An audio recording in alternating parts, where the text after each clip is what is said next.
The moment I stood up, her laughter stopped mid-breath. Chloe had just made another joke, something about office husbands, and everyone at the table exploded with laughter. Everyone but me.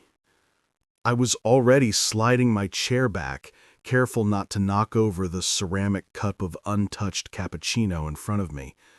I remember thinking how steady my hands were, considering how everything else inside me felt like it was about to collapse. She didn't notice at first.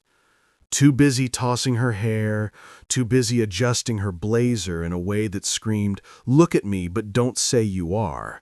And he leaned in like he had earned her, like he'd won some game I didn't even know we were playing. 3 people turned to look as I walked past. One of them, a junior account manager named Trina, opened her mouth like she might say something but closed it again. I didn't look back, not until I reached the cafe door. That's when I heard the silence. It had dropped over the group like a flipped switch. The sound of a dozen stir sticks clinking against ceramic cups had vanished. And in that silence, I could hear one word, her voice hesitating. "Leo?" I didn't answer. I stepped outside and let the door close behind me gently. It wasn't raining, but the sky looked like it might cry on my behalf. That coffee meeting had been her idea. "Let's bring the team together more," she said 3 weeks ago. "A little caffeine and connection." I showed up every time, sat beside her, smiled when she smiled, even laughed when I didn't get the joke. But today I was just a ghost in her peripheral vision. And it wasn't just her body language. It was the way she poured sugar into Marcus's cup without asking, the way he leaned into her whisper like it was already routine, the way her hand stayed on his forearm for 4 full seconds while she told a story about our dog. Our dog, but she used his name like she forgot mine. She didn't just ignore me, she erased me. And it worked, because nobody asked where I went. Nobody followed. I walked 4 blocks without knowing where I was going, past a florist, past a closed-down bookstore that still had sun-faded covers in the window. I only stopped walking when my phone buzzed. Unknown sender. "You're not crazy. She's been lying for a while. Check the shared calendar. Friday nights." I stared at the message, that at the sender.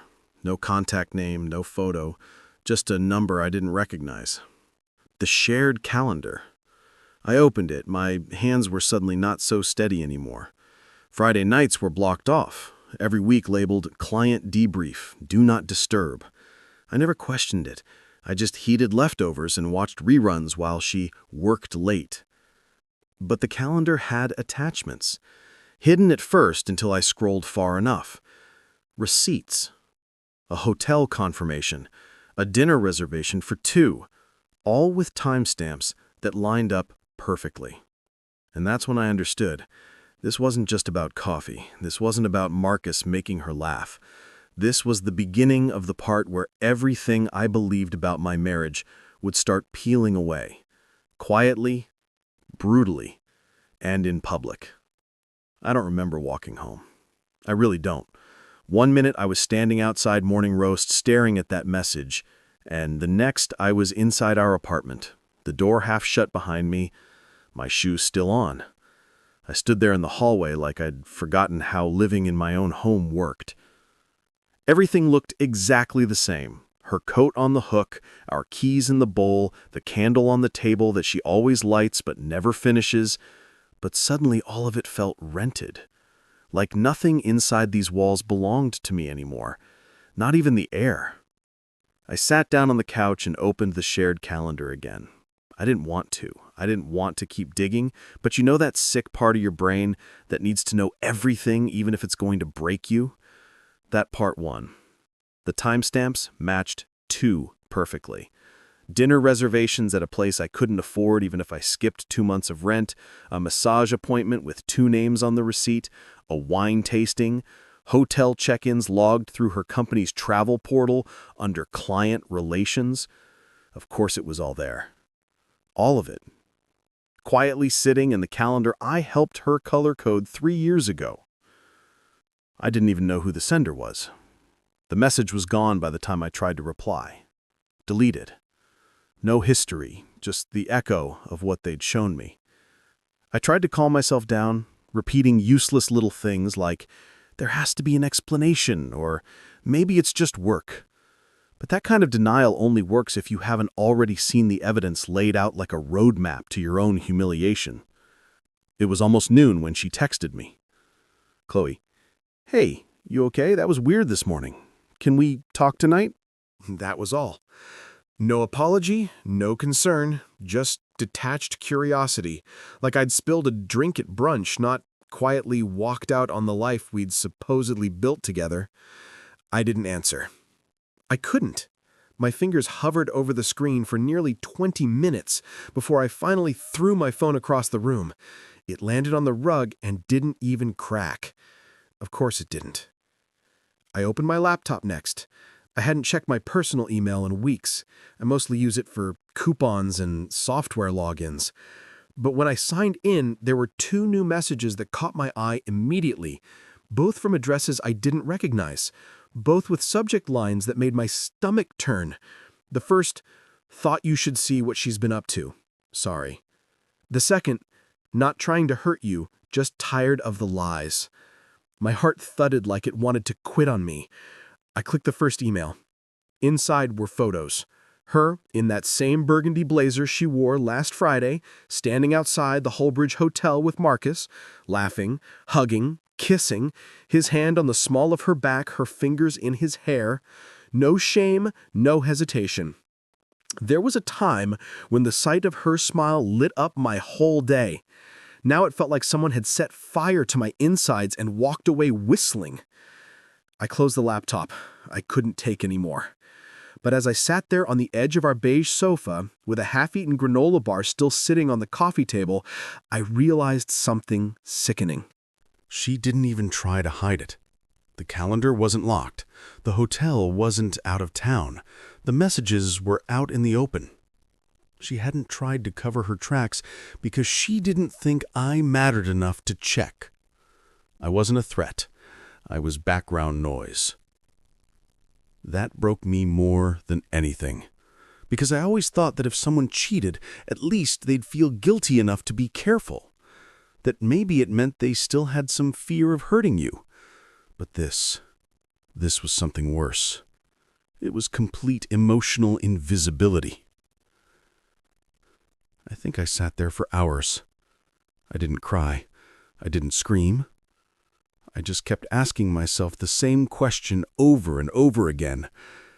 How long has she been gone, even while she was here? I don't know what to do yet. Tonight, she'll come home. She'll probably pretend nothing's wrong. She might even want to cuddle.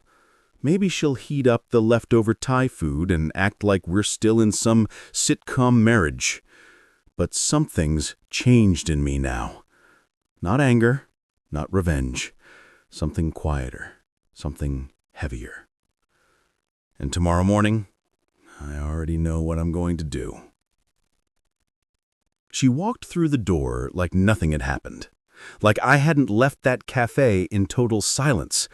Like her hand hadn't been resting on another man's arm while she told our dog story like it belonged to someone else's life. She came in humming. Actually humming. Some catchy little tune she probably heard on the car ride back. Heels clicking across the floor, tossing her bag on the kitchen island like she was still the star of her own movie. I didn't speak right away. I sat in the armchair near the window, turned halfway toward the door, pretending to scroll on my phone. My heart was pounding, not from rage, but from the pressure of holding back everything I now knew. The emails, the calendar, the photo of her brushing her lips across Marcus's cheek like it was a perfectly normal Friday night. I watched her open the fridge, pour a glass of almond milk like she always did, still barefoot now, probably to avoid the blisters she got from those designer shoes she swore she'd stop wearing. Everything was ordinary, chillingly ordinary. Then she turned to me and smiled. "Hey," she said casually, sipping her milk like we were a healthy couple. "You left in a weird mood this morning. Everything okay?" There it was. The question. Her tone wasn't worried, not even soft. It was curious, as if she was asking about a paper jam at the office printer. That was when it hit me. She wasn't confused. She just didn't care enough to be afraid. She genuinely didn't believe I had the capacity to push back. She thought she still held the remote control. I stood up slowly, walked past her, and opened the dishwasher just to give myself something to do. My hands needed purpose. My voice was too dry to answer, but I managed to ask, "What do you usually do on Friday nights?" She blinked, tilted her head like a confused cat. "What? Fridays?" I said, turning to look at her directly for the first time. "You block them off on the calendar. Client debrief. Every week. Just curious. What do those usually involve?" She shifted her weight to one foot. The first flicker of something passed through her eyes. Not guilt, not fear, just calculation. "Why?" I shrugged. "Got an anonymous message today. Said I should check the calendar." She set her glass down carefully. Too carefully. "Seriously? You're spying on my calendar now?" "No," I said, quieter this time. "I just looked. Everything was already there." The silence between us stretched like a drawn bowstring. I could feel it vibrating in my chest. And just when I thought she'd crack, that she'd admit something, anything, she gave me the performance of her lifetime. "You know what, Leo? I can't believe this. I'm working my butt off trying to help keep our team together, and you think I'm sneaking around because I had a glass of wine with a coworker?"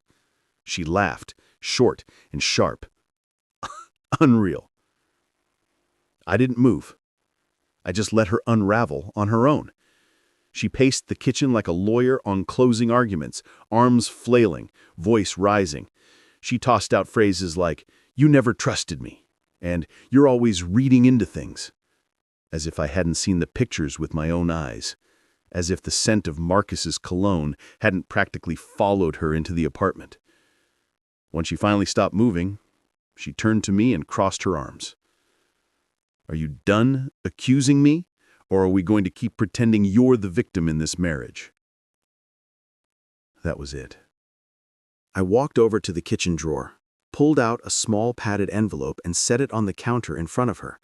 She looked down at it like it was a bomb. "What's that?" "Open it." She didn't, not right away, but she couldn't help herself. She always had to know. She opened it slowly and slid out the contents. Printed photos. The hotel, the dinner, the kiss. A screenshot of the calendar.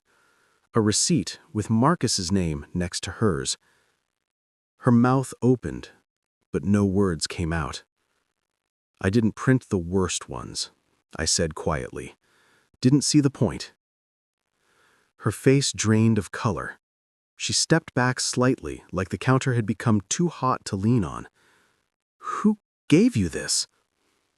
"Someone who's tired of the lies," I said. "Not sure if it's someone from your team or someone you stepped on the way to whatever promotion you thought this affair would get you." She opened her mouth again, closed it, opened it. "This isn't what it looks like." I laughed for the first time in what felt like years. I laughed, but it wasn't joyful. It was dry and bitter and hoarse. It never is, right? Never what it looks like. We stood there, the two of us, inches apart, yet on different planets. She was staring at the evidence of her own undoing, and I was finally beginning to see her without the filter of memory, of old promises, of hope. You never even noticed I was watching you this morning. You touched his arm and told my stories.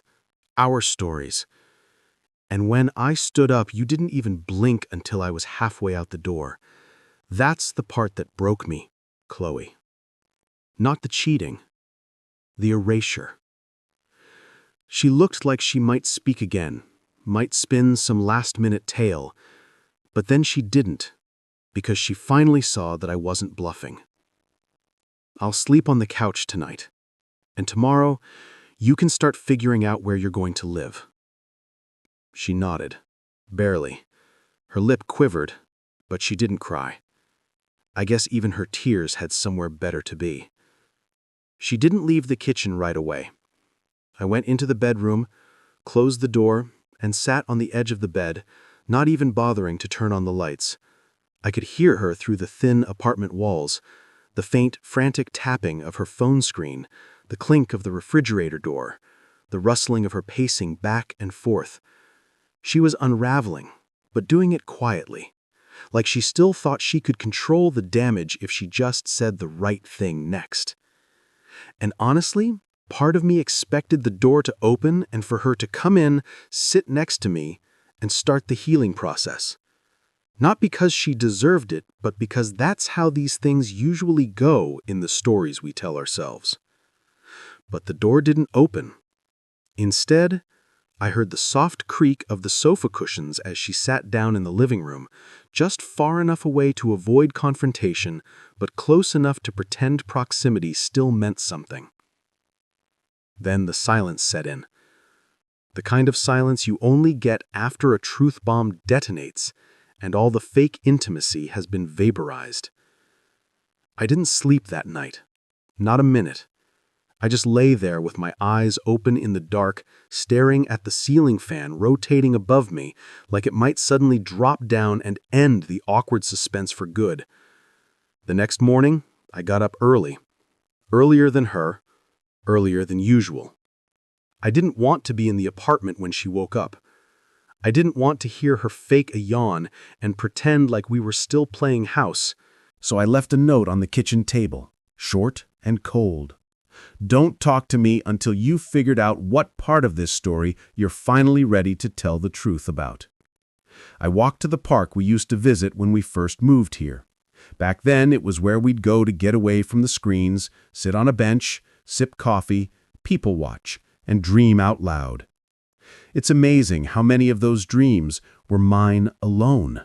I realized how many plans were only ever being entertained to keep me compliant, quiet, hopeful. I sat on the same bench where I once told her I was ready to try for kids. She cried that day, said I'd be a great dad. We never even started trying, said the timing was off. Looking back, I think she just didn't want me involved in her future that deeply. By 9 a.m., my phone started buzzing. First, it was her. I ignored it. Then again. Then a text. Chloe, can we please talk? Just give me a chance to explain. I didn't reply. Then another. It's not what you think, Leo. I know how it looks, but it wasn't supposed to mean anything. Please! Still, I said nothing. My silence, for once, was louder than any argument we'd ever had. But then something unexpected happened. A second number texted me. This time, it wasn't anonymous. It was Marcus. Marcus. I didn't know she was married when we started. She told me we were separated. I had no idea who you were until yesterday. I'm sorry. I stared at the screen, stunned. That one sentence hit harder than anything she could have said. She'd told him we were separated, not just struggling, but fully separated. That meant she had gone out of her way to pre-write the story. She made herself the victim, free, unattached, available. My existence, my wedding ring, my history, my soul had been erased from the narrative by her. I didn't answer him either. I went back home around noon. When I opened the door, she was sitting at the dining table, fully dressed like she was going to church, hair done, makeup on, face tight and tired. Her hands were folded in front of her, and next to her lay the printed photos I'd left in the envelope. She didn't look up right away. "I didn't sleep," she said, her voice smaller than I'd ever heard it. "I didn't eat. I haven't figured out what to say yet." I dropped my keys in the bowl by the door and said nothing.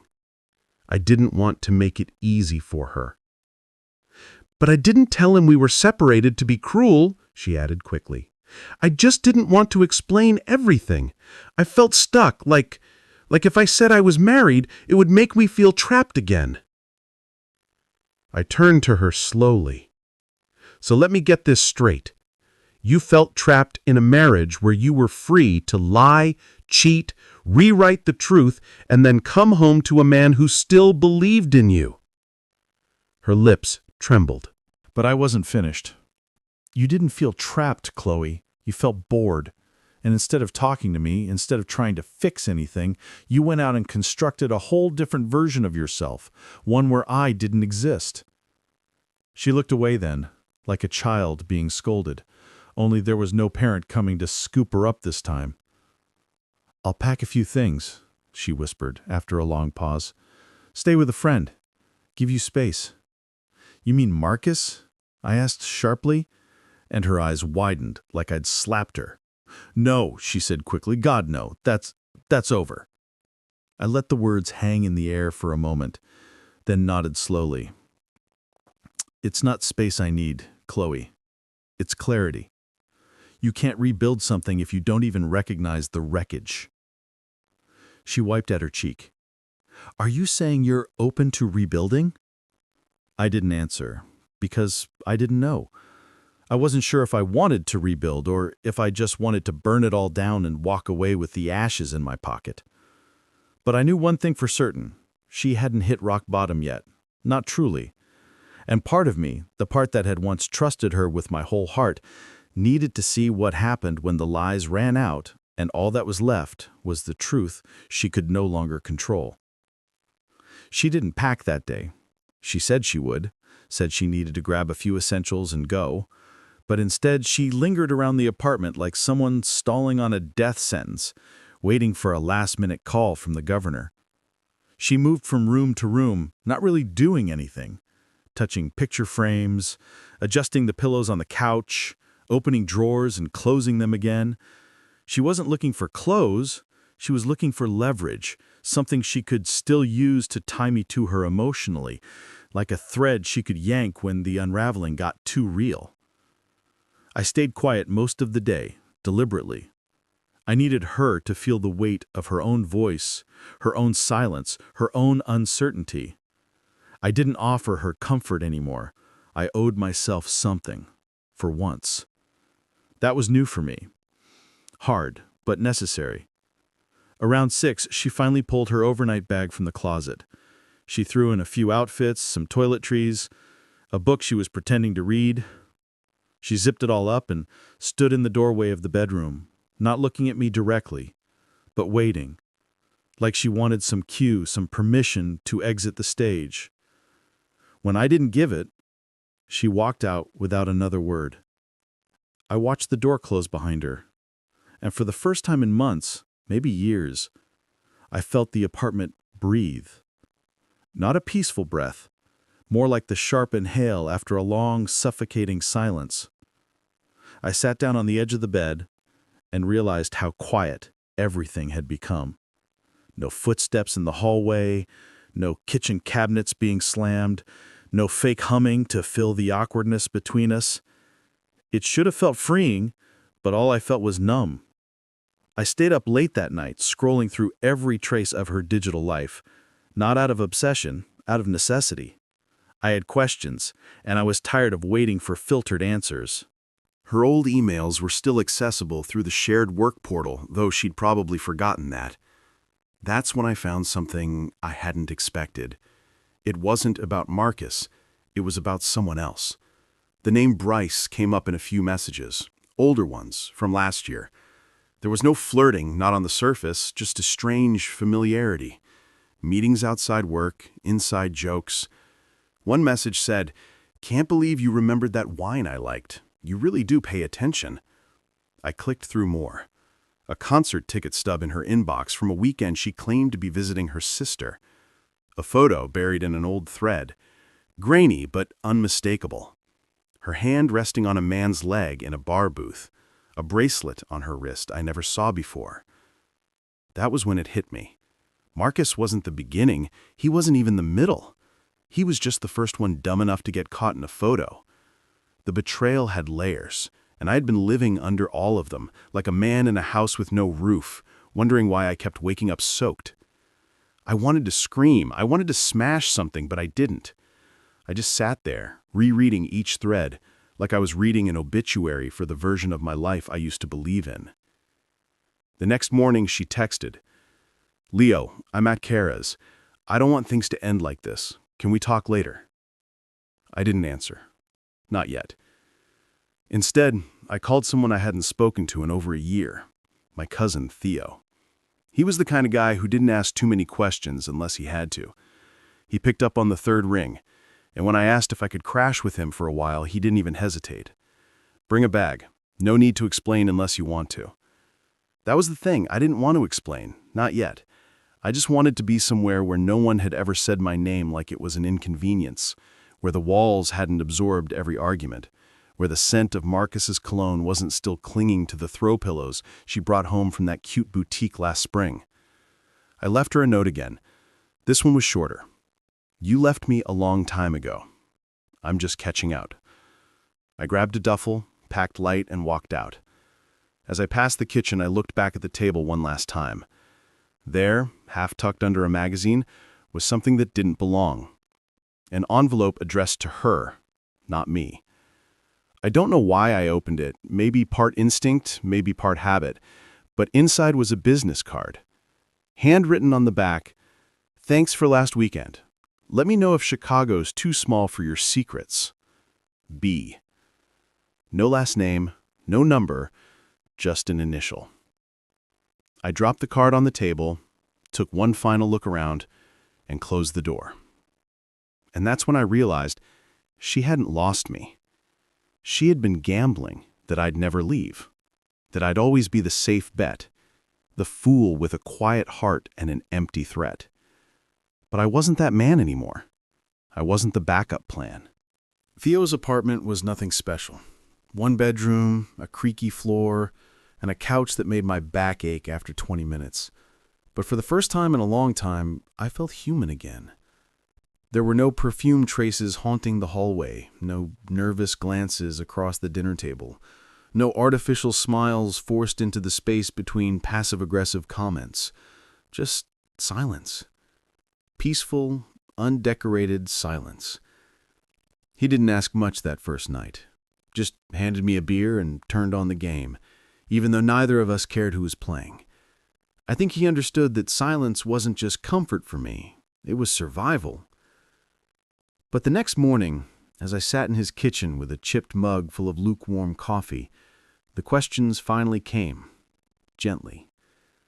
"So," he said, leaning on the counter, "you ready to tell me what kind of hell made you show up at my door without warning, with a face like a kicked puppy?"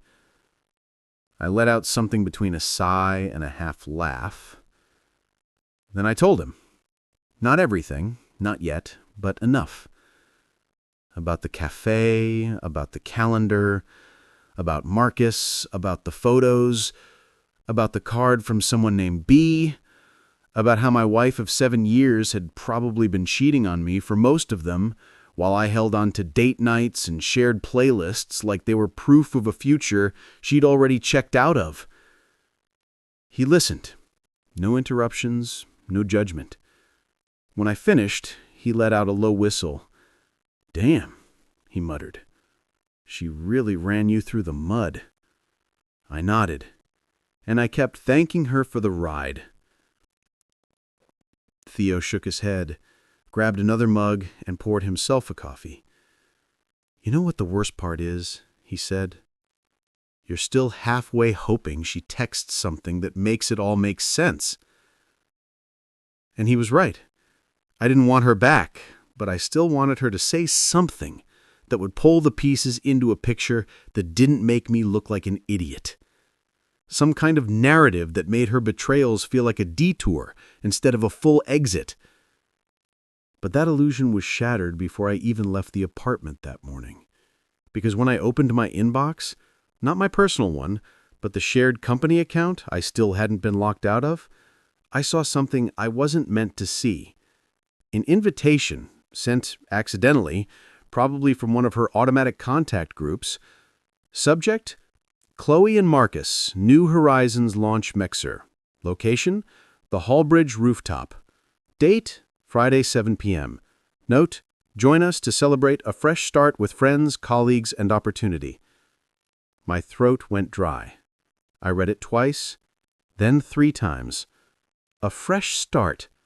I hadn't even filed for separation yet. She was still married to me, legally, emotionally, in name, in every file and tax document, and she was already throwing cocktail parties with him, and she had the audacity to invite me. I couldn't stop laughing. Not because it was funny, because it was insane, absurd, like I'd stepped into some twisted alternate version of my life where I was the punchline of a joke no one even bothered to hide anymore. I didn't reply. I didn't send her a message. I didn't call. Instead, I forwarded the invitation to Theo. His response came seconds later. "Theo, you going?" I stared at the screen. My first thought was, no, of course not. Why would I walk into that? But then another part of me stirred. A smaller part. Angrier. Colder. The part that had sat in silence at that cafe and watched her laugh like I didn't exist. The part that had read emails from men who only existed in her life because she rewrote the script. "I might," I texted back, "but not for the drinks." The next few days blurred. Chloe sent a few more messages, each more frantic than the last. She said she'd been reevaluating everything. She said she needed time to think. She said Marcus had meant something once, but not anymore. She said we had roots and history and that maybe we rushed the separation, except we hadn't even separated yet. That was her latest move, trying to paint herself as a woman who was confused, overwhelmed, lost, not deceitful, just misled, as if confusion could explain a year's worth of coordinated lies and hotel receipts. Friday came faster than I expected. Theo drove me to the event. I didn't plan to stay long. I just wanted to see it, to see her, to see what she looked like when the room was full and the spotlight wasn't under her control. The Hallbridge rooftop was polished, trendy, with too many people holding half-empty champagne flutes and pretending they weren't judging each other. And there she was, Chloe, in a silver dress I'd never seen before, her hair swept back, smiling that same rehearsed smile I used to think was just for me. Marcus was beside her, smug in a way that only someone who's never faced real consequences can be. They were greeting people, posing for photos, clinking glasses.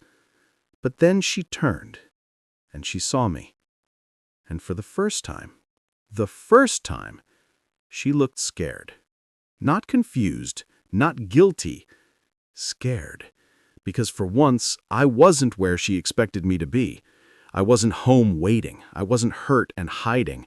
I was standing across the room, holding a glass I didn't drink from, wearing the wedding band she never asked me to remove.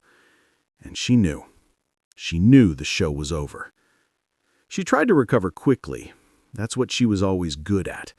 Snapping back into performance mode as if seeing me at her affair partner's rooftop celebration didn't rattle her to her core. But the fear in her eyes lingered, even as she smiled thinly and excused herself from the group she was entertaining. Marcus looked up too, his grin faltering when he realized where her attention had shifted. He followed her gaze until his eyes landed on me. I watched the color drain from his face like a man who realized he'd left the back door wide open and the storm was already inside. Chloe stepped toward me slowly, her heels clicking across the polished concrete like a metronome counting down to something she couldn't control.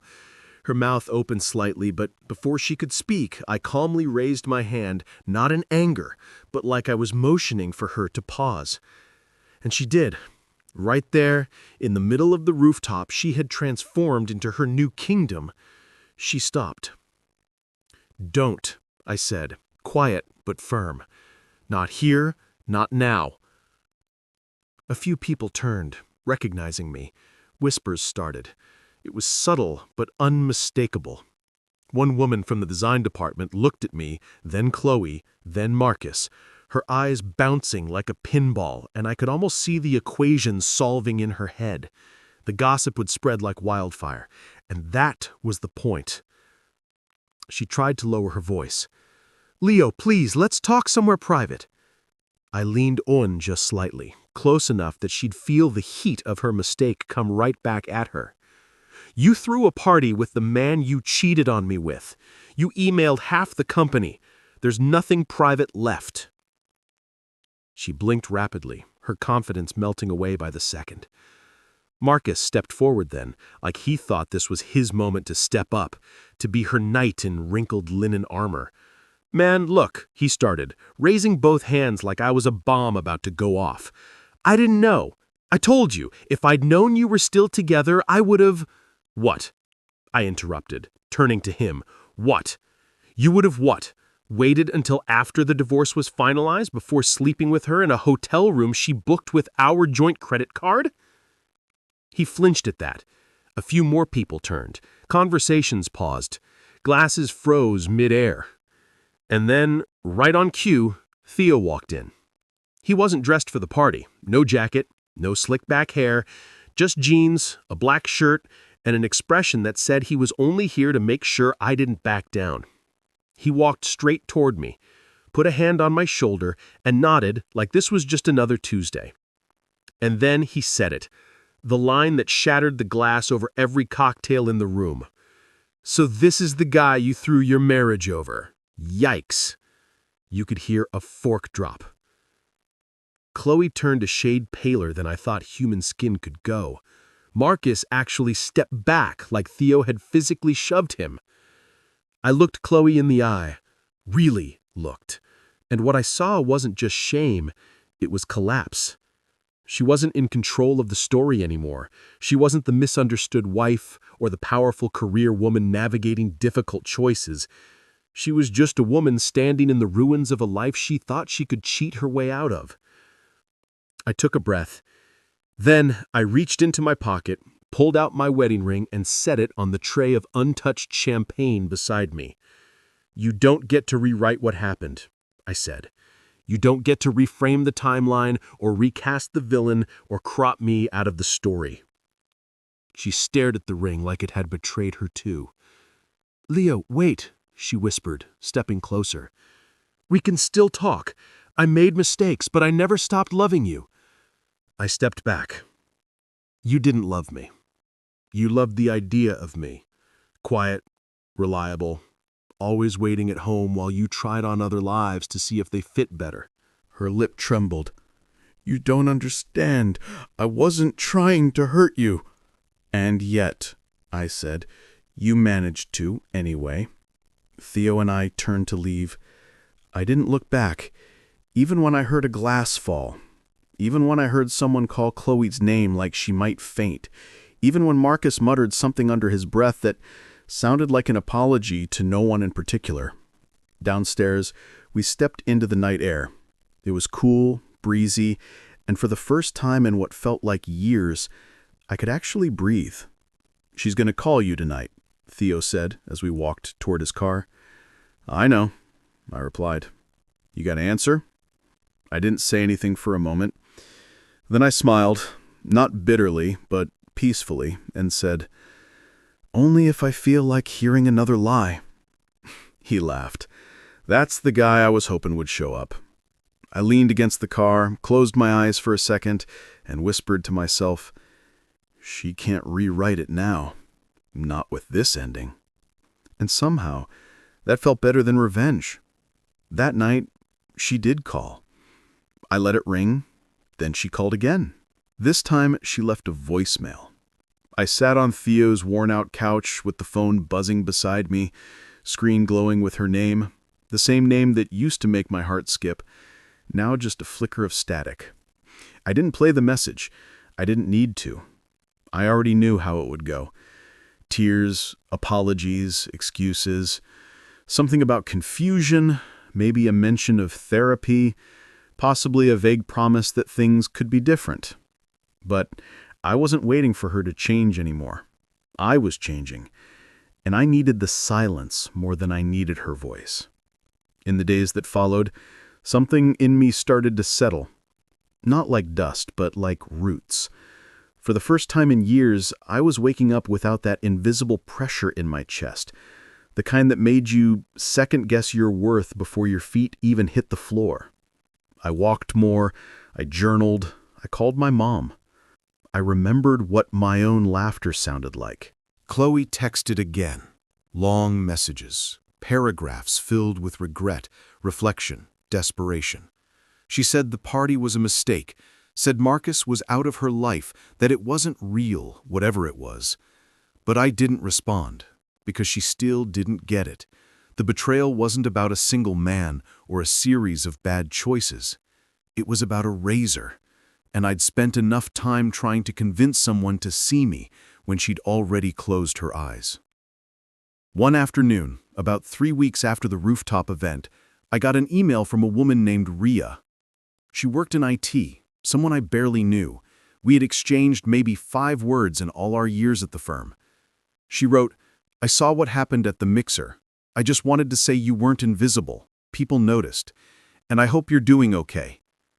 I stared at the screen for a long time, then smiled. It was small, simple, but it was the first time in a while someone saw me, and not just as an accessory to someone else's story. That week I filed the paperwork. No drama, no fanfare, just a quiet signature on a quiet afternoon. I mailed it, walked out of the building, and stood on the sidewalk, breathing like the city had finally stopped pressing down on me. And then something surprising happened. Rhea invited me for coffee. Not a date, just coffee. We sat by the window of a quiet cafe on a rainy Tuesday, the kind of day I used to dread, but now the sound of the rain felt comforting. She talked about poetry, about her dog, about her awful cooking. I told her about Theo's couch and the crooked floor lamp I was still fighting with. We laughed, not loudly, not dramatically, just honestly. At the end of the hour, she looked at me and said, "You seem lighter." And I was. Not because I found someone new, not because everything was fixed, but because I finally stopped carrying the weight of someone else's dishonesty as if it was mine. Months later, Chloe messaged one last time. She said she heard I was doing better, that she hoped I was happy, that she'd always care about me. I didn't respond, not because I hated her, but because I'd finally learned that peace doesn't require a performance, and that healing, real healing, doesn't come when the other person says they're sorry. It comes when you stop needing them to. So here I am. Not broken, not bitter, just me.